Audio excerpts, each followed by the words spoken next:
बहुत सारी ऐसी सच्चाई है जो मीडिया आपको कभी नहीं बताता। मीडिया यानी जो स्ट्रीम मीडिया जिसको आप देखते हैं, मार्केट को लेकर के ऐसी बहुत सारी बातें हैं जो कभी आती ही नहीं है। मैं सिंपल सी अगर एक बात करूं कि मार्केट जबकि अपने टॉप से, यानी अगर आप Nifty, bank Nifty, mid cap या निफ्टी 500 की बात कीजिए, अपने टॉप से 4% की रेंज में सारे के सारे इंडेक्स आपको मिल जाएंगे।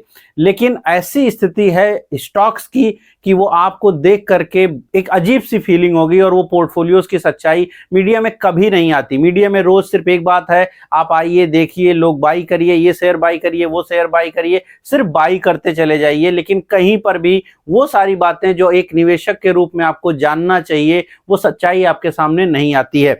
उनमें से एक चीज है जो मैं आपके सामने इस वीडियो में रखूंगा। जैसे मैंने कहा कि निफ्टी जो है या बैंक निफ्टी, बाकी सारे इंडेक्स जो हैं 4% से ज्यादा कोई भी इंडेक्स डाउन नहीं है। लेकिन स्टॉक की क्या हालत है? हमने यहाँ पर इंडेक्स में निफ्टी 500 लिया है। ये 500 निफ्टी का, यानी उसमें जो 500 शेयर हैं उनकी हम चर्चा कर रहे हैं, यानी जो सबसे महत्वपूर्ण 500 शेयर हैं बाजारों को लेकर के, जिससे पूरे के पूरे मार्केट का एक इंसाइट मिलता है, वो आपके सामने रखा जा रहा है। अच्छा, इसमें जो खेल है इस पूरे के पूरे समझाने के लिए, यानी जो वेटेज वाली बात है उसको भी मैं एक्सप्लेन करूंगा कि वेटेज को इस ढंग से क्यों बनाया गया है, ताकि जो है इंडेक्स को मैनेज किया जा सके। खैर, उसको लेटर पार्ट में। पहले अगर आप समझिए तो निफ्टी 500 में जो 500 शेयर हैं उसमें से अपने ऑल टाइम हाई के इर्द गिर्द में केवल 2% स्टॉक हैं। इसका अर्थ क्या हुआ? 10 शेयर हैं। इसका अर्थ ये हुआ कि लगभग 8 शेयर हैं। एग्जैक्टली मैं आपको बता दूं, 8 शेयर हैं जो अपने ऑल टाइम हाई के इर्द गिर्द में, यानी near to all time high, यानी 5%, अपने ऑल टाइम हाई से 5% की रेंज में कितने शेयर हैं? तो केवल और केवल 8 शेयर हैं जो अपने ऑल टाइम हाई के इर्द गिर्द में 5% की रेंज में हैं। इसके बाद 5% से, मतलब 5% तक जो शेयर घटे हुए हैं वो 8% स्टॉक हैं, यानी करीब 40 स्टॉक। तो 40 प्लस 8, 50 स्टॉक कर लीजिए, यानी 50 स्टॉक ऐसे हैं जो अपने ऑल टाइम हाई से 5% से कम घटे हैं या अपने ऑल टाइम हाई के इर्द गिर्द में ट्रेड हो रहे हैं। इसके बाद पूरा का पूरा मार्केट जो है डाउन है। कितने स्टॉक आपके 5% से डाउन स्टॉक कितने हैं? लगभग 92% स्टॉक हैं जो 5% से ज्यादा गिरे हुए हैं। 10% से ज्यादा घटे हुए स्टॉक की संख्या 83 है, यानी टोटल निफ्टी 500 में 83% स्टॉक जो हैं वो अपने ऑल टाइम हाई से 10% से ज्यादा घटे हुए हैं। 20% से ज्यादा घटने वाले शेयरों की संख्या 67% स्टॉक, यानी 67% स्टॉक जो है अपने ऑल टाइम हाई से 20% डाउन है। ये नंबर याद रखिए, लगभग 67% स्टॉक 20% से ज्यादा डाउन है। 20% क्यों इंपॉर्टेंट है? क्योंकि 20% के बाद जब स्टॉक नीचे जाने लगते हैं तो उनको बेयर जोन का मार्केट माना जाता है, या बेयर जोन का स्टॉक माना जाता है, या ये कहेंगे कि वो मंदी में जा चुके स्टॉक हैं, यानी वहां पर अब तेजी नहीं, वहां पर अब मंदी आ चुकी है। कितने परसेंट स्टॉक में? 67% स्टॉक्स में मंदी की स्थिति है इस समय बाजारों में। अगर हम इसको और नीचे ले जाएं तो 30% से ज्यादा घटे हुए शेयरों की संख्या 47% है, और 50% से ज्यादा घटे हुए शेयरों की संख्या 15% है। कहने का अर्थ है मार्केट का लगभग 70% माल जो है इस समय मंदी के गिरफ्त में है, जबकि इंडेक्स ऊपर है, 4% की रेंज में इंडेक्स बना हुआ है। वहां पर वो दुविधा समझ नहीं आती है। जब आप मीडिया में सुनते हैं, रोज कहीं ना कहीं बातें होती हैं, कुछ एक मीडिया चैनल अपने आप को कॉमेडी चैनल में बदल चुके हैं।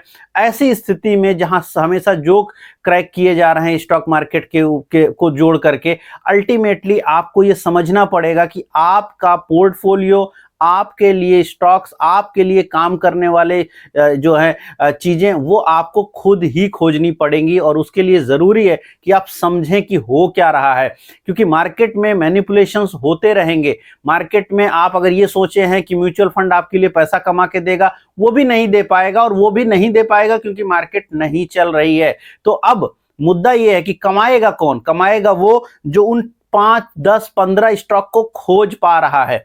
ऐसा नहीं है कि मार्केट में कुछ भी नहीं हुआ। अगर मैं कल परसों की बात करूं, मैंने जिंदल स्टील का नाम लिया था। जिंदल स्टील आज जहां पर परसों था वहां से आज करीब 2-3% तो ऊपर है ही है।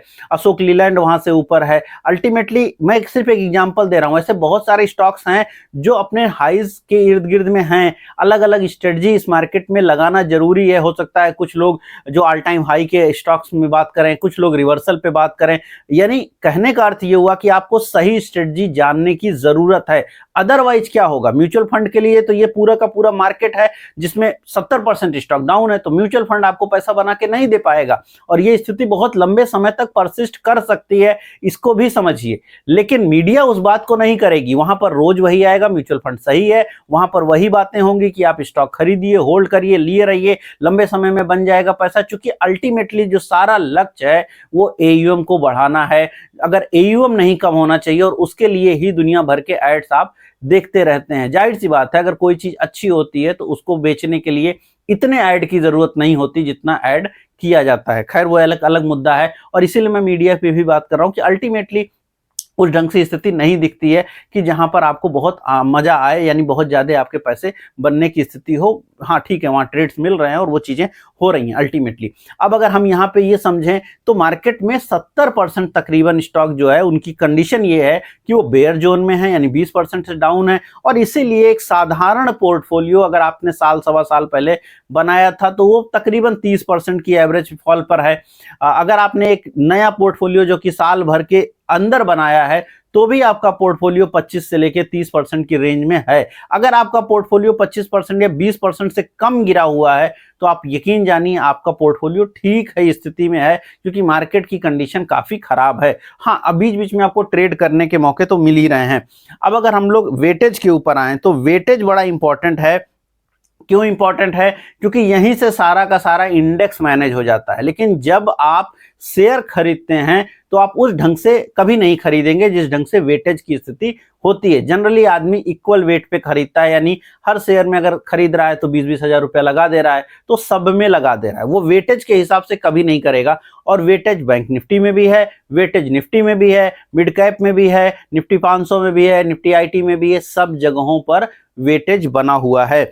अब अगर आप बात करिए तो जो वेटेज की, तो 2% स्टॉक यानी कि निफ्टी 500 में केवल 10 स्टॉक को अगर आप जोड़ लेंगे तो निफ्टी 500 का 33% वेटेज आ जाएगा। ये भी याद रखिए कि निफ्टी और बैंक निफ्टी में जो 33% वेटेज है वो एक ही दो शेयरों से हो जाता है। रिलायंस, एचडीएफसी मिला लीजिए हो जाएगा। बैंक निफ्टी में आईसीआईसीआई बैंक और एचडीएफसी मिला लीजिए, कंप्लीट हो गया वेटेज उसका 33% के ऊपर। यहाँ पे कम से कम, इसीलिए मैंने निफ्टी 500 की बात की, क्योंकि वेटेज के हिसाब से ये फिर भी मॉडरेट है, ये फिर भी बेहतर है। निफ्टी और बैंक निफ्टी की वेटेज स्थिति देखेंगे तो और बुरी फीलिंग आती है।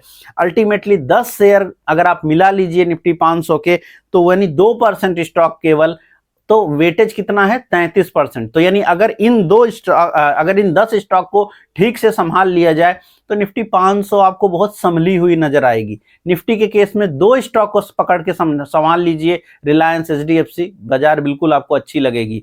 अगर आप आईटी को संभालना चाहते हैं, इंफोसिस, टीसीएस संभाल लीजिए। आईटी पूरा का पूरा खत्म हो जाएगा लेकिन इंडेक्स आपको अच्छा दिखाई पड़ेगा। तो यानी उसको मैनिपुलेट करना या यूं कहिए उसको जो है रीस्ट्रक्चर करके बहुत खूबसूरत बनाए रखने की जो जादूगरी है वो यहीं पर है, वेटेज में। इक्वल वेट कोई इंडेक्स भारत में नहीं है। जैसे एसएनपी इक्वल वेट इंडेक्स माना जाता है 500, उसी तरह से भारत में कोई इंडेक्स नहीं है जो इक्वल वेट पे काम करे।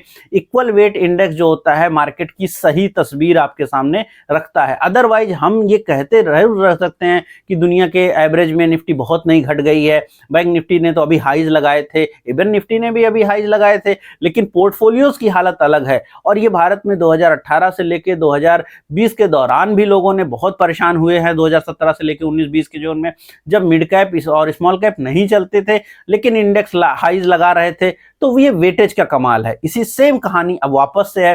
पिछले 1 सालों के दौरान इंडेक्स में बहुत हालत खराब नहीं हुई है, लेकिन स्टॉक्स की हालत बहुत ज्यादा खराब है। और इक्वल वेट इंडेक्स जब रहता है तो आपको वो समझ आती है, क्योंकि वो उसको सही से समझाता है या सही से दिखाता है। लेकिन जब वेटेज वाला स्थिति है जो कि है हमारे देश में, तो जनरली वो जो है क्लियरिटी नहीं समझ में आती, और लोगों को एक इल्यूजन का फीलिंग रहता है कि यार इंडेक्स तो ठीक है यार, बाजार है, चल जाएगी, कभी ना कभी बढ़ जाएगी, मेरा पोर्टफोलियो खराब है यानी मेरी ही गलती है। लेकिन बहुत बार ऐसा है कि मार्केट की गलती या आपकी गलती कम है, शायद जो है इंडेक्स को ज्यादा बेहतर संभाल लिया गया है, और इस नाते आप ज्यादा अपने आप को खराब फील कर रहे हैं।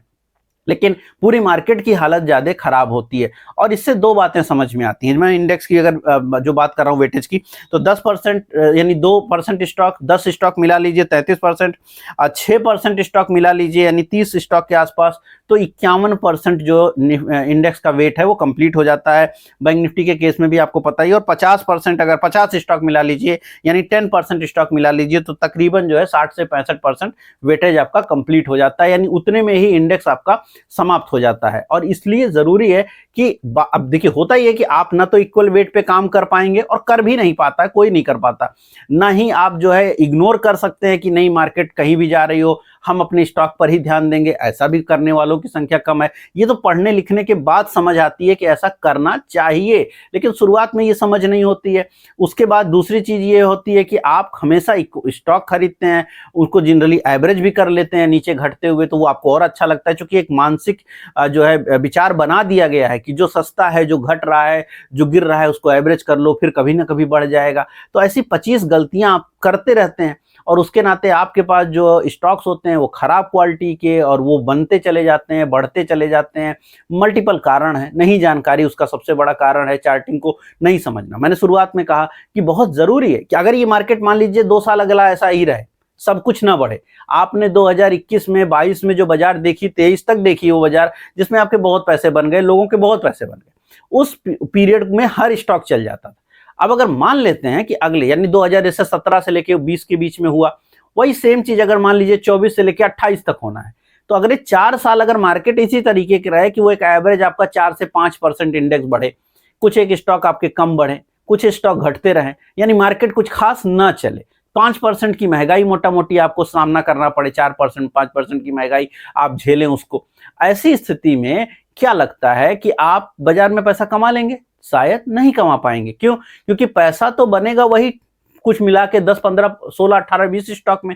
अब वो 18 20 स्टॉक आपको पकड़ने आने चाहिए, या तो जो हाइज लगा रहे हैं, या फिर जो रिवर्सल क्रिएट कर रहे हैं, यानी नीचे से स्पाइक आया 5% का, 8%, जैसे आज एक अगर आप बात करिए सीमेंस एनर्जी, तो नीचे से उसने 4-5% की एक अच्छी रैली कर दी, तो वो या तो आप उस टाइप के स्टॉक पकड़ पाइए कि आपने कल उनको खरीदा या इवन दिन में खरीदा और आप जो है अगले 2 दिन रख ले और उसमें पैसे बन गए, तो इस टाइप का या तो आपकी स्ट्रेटजी हो, या तो जहां ब्रेकआउट हो रहे वो हो रहे। बट अल्टीमेटली अगर आप दोनों ही नहीं कर पा रहे हैं, तो फिर कहानी वही है कि आप जो है बाजार में बड़ा पैसा या पैसा भी नहीं कमा पाएंगे। सच्चाई तो यही है, बड़ा और छोटे की तो बात ही नहीं है, आप सर्वाइवल वाला भी इनकम नहीं क्रिएट कर पाएंगे अगर आप बाजार को ठीक से नहीं समझ पा रहे हैं, या स्टॉक टू स्टॉक स्पेसिफिक चीजों पर आप सही रणनीति का अगर उपयोग नहीं कर पा रहे हैं, सही स्ट्रेटजीज नहीं लगा पा रहे हैं, तो आप पैसा नहीं कमा पाएंगे। क्योंकि मार्केट की जो इनहेरेंट चीजें हैं और मार्केट का जो चेहरा जो आप देख रहे हैं, दोनों अलग अलग है। एक प्रकार से हाथी का जो दांत देखने वाला है और जो खाने वाला है वो बिल्कुल अलग है। देखने वाले दांत बहुत सुंदर दिखाई पड़ रहे हैं, खाने वाले दांत खत्म होते नजर आ रहे हैं। तो आपको सीखना जरूर पड़ेगा कि भाई कैसे मैं ये काम करूं। और इसीलिए मैं बार बार कह रहा हूं, चार्टिंग को थोड़ा सीरियसली लीजिए। अगर आप सीरियसली नहीं समझना चाह रहे हैं कि नहीं यार मेरे को तो ऐसे ही हो जाएगा, ऐसे नहीं होगा, आपको वो करना पड़ेगा ही पड़ेगा। बगैर पढ़े बड़े, बगैर लिखे, बगैर समझे चीजों से आप कुछ नहीं कर पाते। अगर आप पिछले 2 दिनों देखिए, निफ्टी कहीं नहीं जा रही है, बाजार सीमित दायरों में कारोबार कर रही है। पिछले 4-5 दिनों में भी बाजार कहीं नहीं गई है। और जो रेंज है जिसकी मैंने चर्चा करी थी जब जो है ट्रेड डील वाले की खबर आई थी, और शाम को जो मैंने वीडियो किया था कि निफ्टी नीचे कहीं 25,200 और ऊपर कहीं 26,300 की रेंज को लगातार कंसीडर करेगी, और वहां से मार्केट ने नीचे भी दिखाया। आज 25,400 के इर्द गिर्द से थोड़ा सा रिवर्सल भी आया, वापस से हम 750-800 पे पहुंच गए। तो अल्टीमेटली मार्केट कहीं नहीं जा रही है, लेकिन ऐसा ही दौर लंबा टिक भी सकता है अगर आप इंडेक्स की बात करिए। बट क्या स्टॉक में वो मौके मिले? क्या आप स्टॉक्स में निकल पाने की स्थिति में हैं? नहीं है, क्योंकि ऑलरेडी वो काफी करेक्ट है। अगर बाउंस कर रहे हैं तो भी नहीं निकल पा रहे, और अगर ब्रेकआउट्स कर रहे हैं वो आपके पास है नहीं, क्योंकि आप ऑलरेडी वहां से निकल चुके हैं। और जहां पे नई आप खरीदी कर रहे हैं वहां पर भी आपकी बहुत सारी गलतियां हो रही होंगी क्योंकि आप ब्रेकआउट या नहीं कर रहे होंगे या रिवर्सल भी नहीं आपको समझ में आ रहा है, तो आप उन जगहों पे भी गलतियां कर रही हैं। तो इन गलतियों को सुधारने का तरीका ही यही है कि आप सही से समझें बाजारों को, सही से डेटा को एनालाइज करें और अपने लिए एनालाइज खुद करिए। कोई और आपके लिए शायद ये काम बाजारों में नहीं करेगा। इल्यूजन भले आपको दिया जाए कि नहीं मैं कर दूंगा, मेरे चैनल को देखने से ये हो जाएगा वो हो जाएगा, बट अल्टीमेटली वो करना आप ही को पड़ेगा। और जितना बेहतर आप सही से एनालाइज करेंगे, चार्टिंग करेंगे, चार्टिंग का यूज करेंगे, उतना बेहतर आप सीख और समझ पाएंगे। जैसे कि आपको मालूम है 16 तारीख को मेरी बैच स्टार्ट हो रही है, और अगर आप सीखना समझना चाहते हैं, मेरी स्ट्रेटजीज को जानना चाहते हैं जिनको मैं यूज करता हूं, जरूर मेरे साथ जुड़िए क्लासेज में 16 तारीख को। लेकिन अगर आपको नहीं पसंद है तो मत जुड़िए, बट सीखिए जरूर, क्योंकि उसके बगैर उसके आप इस बाजारों में या इस टाइप के मार्केट में शायद सर्वाइव नहीं कर पाएंगे। क्योंकि मार्केट में देखिए, आप पढ़ लिख के आए तभी आपको नौकरी मिली, आप चीज़ों को जानते हैं तभी आप अपने काम को बेहतर कर पाते हैं, बिजनेस करते हैं वहां पर भी। तो मिनिमम रिक्वायरमेंट नॉलेज की होती है और वो नॉलेज आपको लेना चाहिए। खैर, मैंने जो डेटा रखा उससे ये भी साबित होता है कि अल्टीमेटली अगर आपके पोर्टफोलियोज बहुत खराब हालत में हैं और आप बाजार को देख करके सोच रहे हैं कि मेरा ही दुर्गति हो रही है, तो ऐसा नहीं है। दुर्गति सिर्फ आपकी नहीं है, बहुत सारे लोगों की है, क्योंकि बहुत सारे स्टॉक्स में उसी तरह की स्थिति है। मार्केट को अगर आप बहुत तेजी में फील कर रहे हैं तो बहुत तेजी में मार्केट नहीं है। 70% मार्केट जो है इस समय मंदी में है, और अभी ये शुरू हुआ है। अगर देखा जाए तो अमेरिका की जो मंदी है वो अभी जैसे स्टार्ट हुई, अगर वो कहीं बढ़ती है तो जो 70% स्टॉक हमारे मंदी में है वहां पर नंबर 80 to 90 भी हो सकता है। तो बहुत जल्दी मत मचाइए कि आपको बहुत जल्दी मौका है कि बस भाग जाएगी बाजार। शायद वो नहीं हो रहा है, या शायद उसकी दिक्कत अभी बनी हुई है। और फिलहाल तो मार्केट में एक जो जोन है, जो मोमेंटम है, जो थॉट प्रोसेस है, वो काफ़ी बेरिश हो गया है। और इसलिए भी एज ए निवेशक आपके सामने लंबे समय तक की दुविधा शायद बनी रहेगी, और म्यूचुअल फंड्स में भी वो स्थिति बनी रहेगी। ऐसा नहीं है कि वहाँ कोई बहुत जंप क्रिएट होगा एकाएक, क्योंकि वो भी कुछ एक स्टॉक्स को लेते हैं और उनके लेने के बहुत अलग अलग कारण हैं, और बहुत ख़राब परफॉर्मेंस उनका तो हमेशा से इंडेक्स के तुलना में रहता है। अगर आप 200 साल की हिस्ट्री अमेरिका की उठा के देखिए, 40 साल की अपनी इंडिया की हिस्ट्री उठा के देखिए, लगभग 70% म्यूचुअल फंड 10 साल के अवधि में, ये वर्ड याद रखिएगा, 10 साल की अवधि में लगभग 70% म्यूचुअल फंड अंडर परफॉर्म करते हैं इंडेक्स को। यानी इंडेक्स अगर 10% से बढ़ेगा तो म्यूचुअल फंड 8% से बढ़ेगा लंबे समय में, यानी 10 साल में। तो ऐसा नहीं है कि म्यूचुअल फंड पहले हिस्टोरिकली बहुत कुछ करके दिए हैं कि आगे वो बहुत कुछ कर देंगे। तो फाइनली वही है, करना आपको खुद ही पड़ेगा, समझना आपको खुद ही पड़ेगा, और बाजार को खुद से एनालाइज करिए अलग अलग पहलू पर, तो आपको ज़्यादा बेहतर समझ में आएगा। मार्केट या चैनल्स पर बहुत ज़्यादा कुछ आपको, मीडिया चैनल पर कम से कम बहुत ज़्यादा कुछ आपको हासिल नहीं होगा। उम्मीद कर रहा हूँ वीडियो पसंद आई होगी। पसंद आई तो लाइक शेयर कमेंट जरूर कीजिएगा। मैं मिलूंगा कल नए वीडियो में। इस वीडियो में इतना ही, धन्यवाद।